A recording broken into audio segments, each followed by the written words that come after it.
போதி வணக்கம். நான் உங்கள் ஈரோடு உதயகுமார். ஒவ்வொரு நாளும் ஒரு ஜோதிட குறிப்போடு நம் நேயர்களுடைய பயனுக்காக பல தகவல்கள் நாம பேசிக்கிட்டே வரோம். இன்னைக்கு ஒரு குறிப்பு பேசுவோமே. ஜாதகம் பார்க்கிற இடத்துல பாருங்க, சில கேள்விகள் எல்லாம் இருக்கும். குறிப்பா அந்த திருமணத்திற்கு பார்க்கும்போது, என்னுடைய பையனுக்கோ பொண்ணுக்கோ திருமணம் எவ்வளவு தூரத்துல இருக்கும், ரொம்ப தூரத்துல நடக்குமா, பக்கத்திலேயே இருக்குமா, இதெல்லாம் கேள்வியா கேட்பாங்க. இதற்கு ஜோதிடத்துல ஒரு குறிப்பு இருக்கு.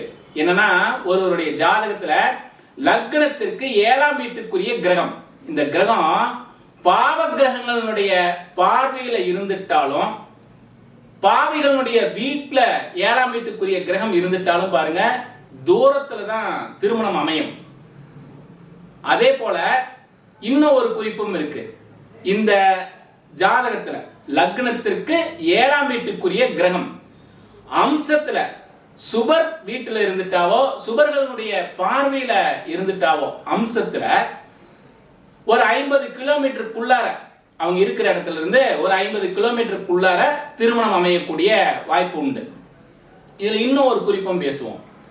ராசியிலேயே சுபர்னுடைய வீட்டுல 7ஆம் வீட்டுக்குரிய கிரகம் சுபர்னுடைய வீட்டுல இருந்ததுன்னா, சுபர்களுடைய பார்வையில இருந்ததுன்னா, ராசி கட்டத்துல அவங்களுக்கு பாருங்க ரொம்ப அருகிலேயே பக்கத்திலேயே திருமணத்திற்கு உண்டான சூழ்நிலை அமையும். இதெல்லாம் ஒரு பொதுவான குறிப்பு. ஜாதகங்களை ஆய்வு செய்துட்டு முடிவு பண்ண வேண்டியது ரொம்ப அவசியம்.